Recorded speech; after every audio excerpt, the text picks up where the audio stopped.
الحمد لله رب العالمين والصلاة والسلام على سيد الأنبياء والمرسلين أما بعد فأعوذ بالله من الشيطان الرجيم بسم الله الرحمن الرحيم كيف يهدي الله قوما كفروا بعد إيمانهم وشهدوا أن الرسول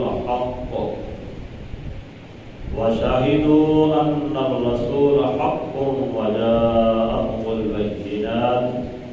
والله لا يهدي القوم الظالمين صدق الله العظيم. احبابی وقار، آج ہمیں سورہ آل عمران کی آیت نمبر 86 پڑھنے کی سعادت حاصل ہوئی ہے. اس کے ساتھ بعد والی جو 3 آیات ہیں آج کے درس میں ہم انہیں بھی پڑھیں گے، کیونکہ یہ چاروں آیات اپنے مفہوم کے اعتبار سے آپس میں متصل ہیں. ان آیات میں مالک ارض و سماوات نے ان کافروں کا تذکرہ فرمایا کہ جنہوں نے ابتدا میں تو نبی علیہ السلام کی نبوت و رسالت کا اقرار کیا، حضور پر ایمان قبول کرنے کا اظہار کیا، لیکن بعد میں وہ اس سے پھر گئے. انہوں نے دوبارہ کفر اختیار کیا.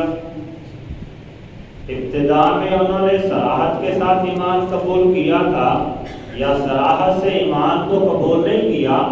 لیکن حضور کو پیغمبر اعظم مانتے ہوئے حضور کے نام سے فتح طلب کیا کرتے تھے اللہ کی بارگاہ سے، اور اللہ انہیں فتح دے بھی دیا کرتا تھا. لیکن بعد میں پھر وہ مرتد ہو گئے، اس نظریے سے پھر گئے. تو ایسے لوگوں کے بارے میں اللہ جل شانہ نے بیان فرمایا، اور پھر اگلی 2 آیات میں ان کے لیے وعیدیں بیان فرمائی کہ ان لوگوں پر اللہ کی طرف سے، اللہ کے ملائکہ کی طرف سے لعنتیں برستی ہیں، اور وہ جہنم کے اندر ہمیشہ ہمیشہ رہیں گے، ان کے عذاب میں کوئی تخفیف نہیں کی جائے گی. اور پھر آخری آیت میں پھر اس بات کی طرف اشارہ کیا کہ وہ لوگ جنہوں نے ایمان لانے کے بعد کفر کی طرف تو گئے، لیکن پھر انہوں نے اس کفر سے توبہ کر کے دوبارہ ایمان کی طرف آ گئے، اچھے اعمال شروع کر دیے، تو ایسے لوگوں کو رب تعالیٰ معاف فرما دے گا، کیونکہ اللہ تعالیٰ غفور الرحیم ہے. تو ان کا یہاں پہ تذکرہ کیا. ارشاد فرمایا کیف یہدی اللہ قوما کفروا بعد ایمانہم، اللہ اس قوم کو کیوں کر ہدایت عطا فرمائے گا کہ جو ایمان لانے کے بعد دوبارہ کافر ہو گئے. وَشَهِدُوا أَنَّ الرَّسُولَ حَقٌّ وَجَاءَهُمُ الْبَيِّنَاتُ، اور حالانکہ وہ پہلے اس بات کی گواہی دے چکے تھے کہ بے شک رسول صلی اللہ علیہ وسلم حق پر ہیں، اللہ نے آپ کو حق کے ساتھ رسول بنا کے بھیجا ہے. وَجَاءَهُمُ الْبَيِّنَاتُ، اور ان کے پاس واضح نشانیاں آ چکی تھی، واضح دلائل آ چکے تھے. لیکن ان تمام چیزوں کے آ جانے کے باوجود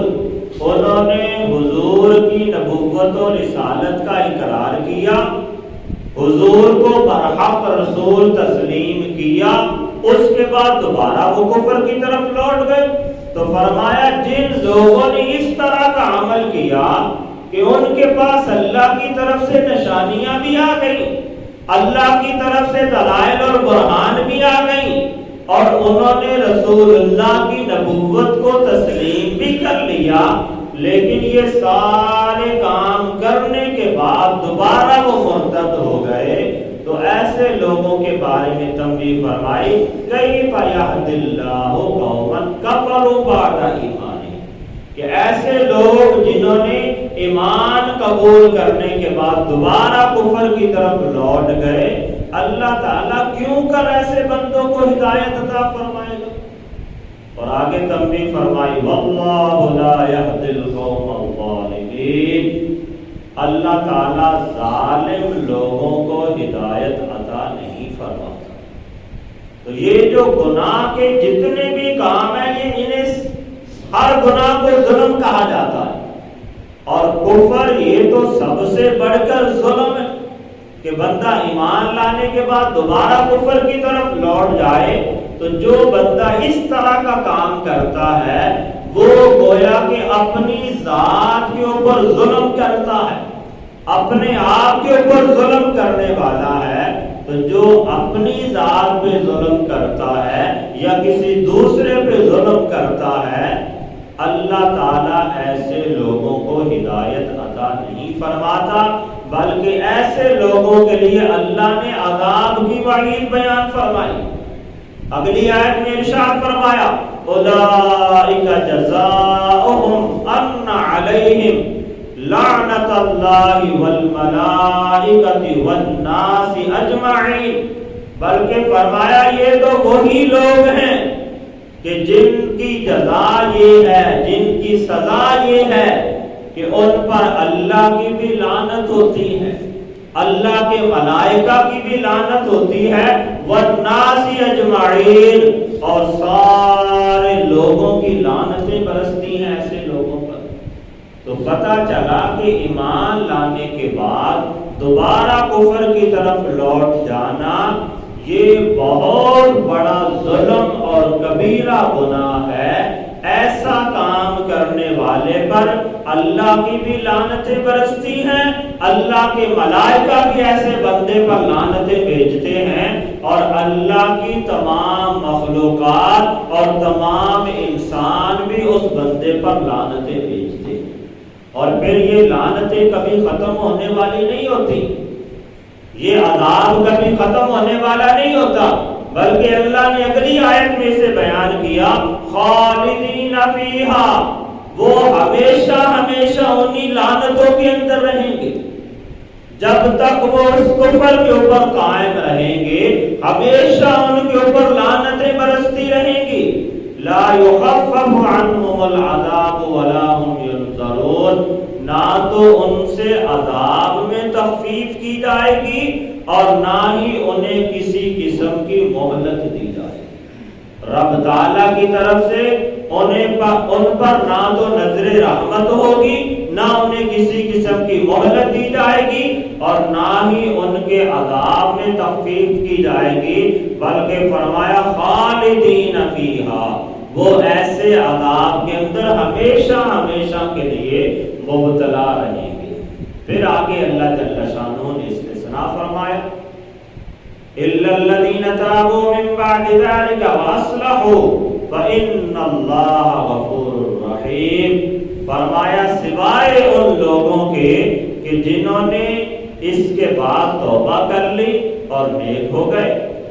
یعنی وہ ایمان تو لائے تھے، حضور کی نبوت اور رسالت کا اقرار تو کیا تھا، پھر کہیں دنیا کی دلدل میں پھنس کر، کسی دکھلاوے کے اندر آ کر، شیطان کے چنگل میں پھنس کر ان سے دوبارہ کفریہ کلمات ادا ہو گئے، دوبارہ وہ کفر کی طرف لوٹ گئے،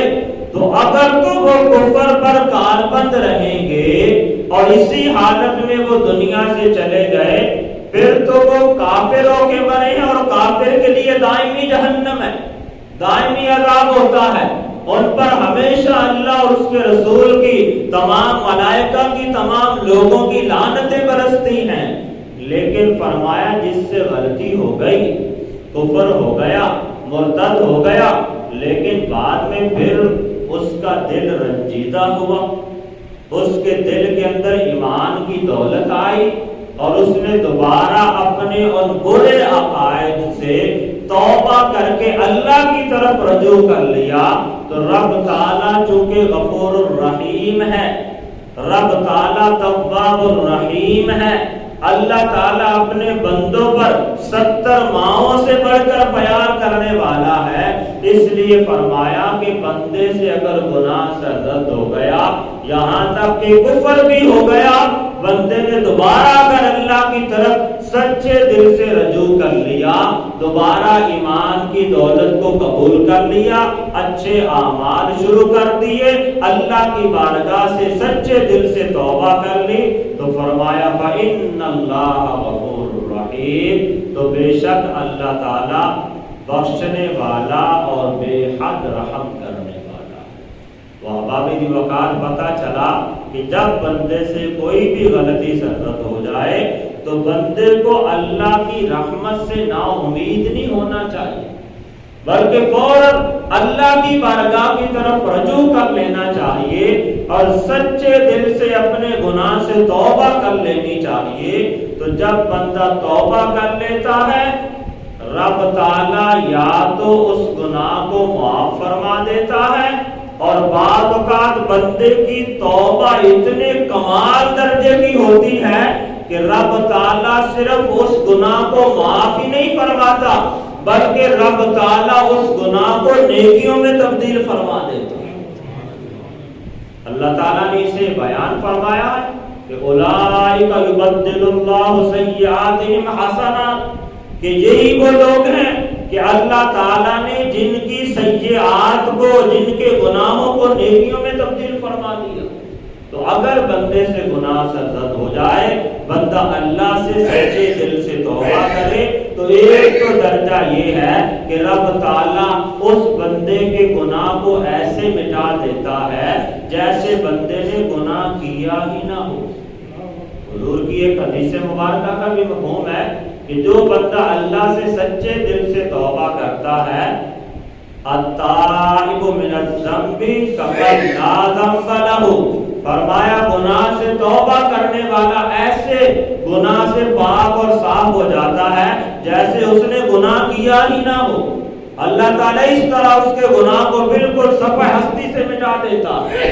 اور بعض اوقات بندے کی توبہ اتنے کمال درجے کی ہوتی ہے کہ رب تعالیٰ اس کے گناہ کو تو مٹا دیتا ہے، رب تعالیٰ اس گناہ کی جگہ پہ نیکیاں بندے کو عطا فرما دیتا ہے۔ تو اس لیے احباب وقار بندے کو ہر وقت اللہ تعالیٰ کی رحمت پہ امید رکھنی چاہیے۔ جب بھی خدا نخواستہ کوئی گناہ سرزد ہو جائے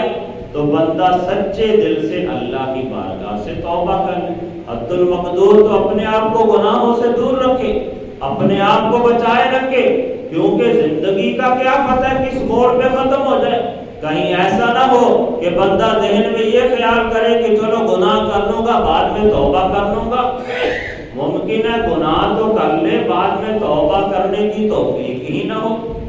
گناہ تو کر لے، بعد میں توبہ کرنے کے لیے اسے زندگی میسر ہی نہ ہو۔ اس لیے حد المقدور گناہ سے بچنے کی کوشش کرنی چاہیے، لیکن اگر خدا نخواستہ گناہ سرزد ہو جائے تو اللہ کی رحمت سے نا امید نہیں ہونا چاہیے، بلکہ فوراً اللہ کی بارگاہ میں بندے کو رجوع کرنا چاہیے۔ اگر بندہ سچے دل سے توبہ کرے گا تو رب تعالیٰ تواب الرحیم ہے، رب تعالیٰ غفور الرحیم ہے۔ اللہ تعالیٰ 70 ماؤں سے بڑھ کر اپنے بندوں سے پیار کرنے والا ہے، تو رب تعالیٰ بندے کے گناہوں کو معاف فرما کر اس کی جگہ پہ بندے کو نیکیاں عطا فرما دیتا ہے۔ اللہ تعالیٰ کی بارگاہ میں دعا ہے کہ رب تعالیٰ ہم سب کو عمل کرنے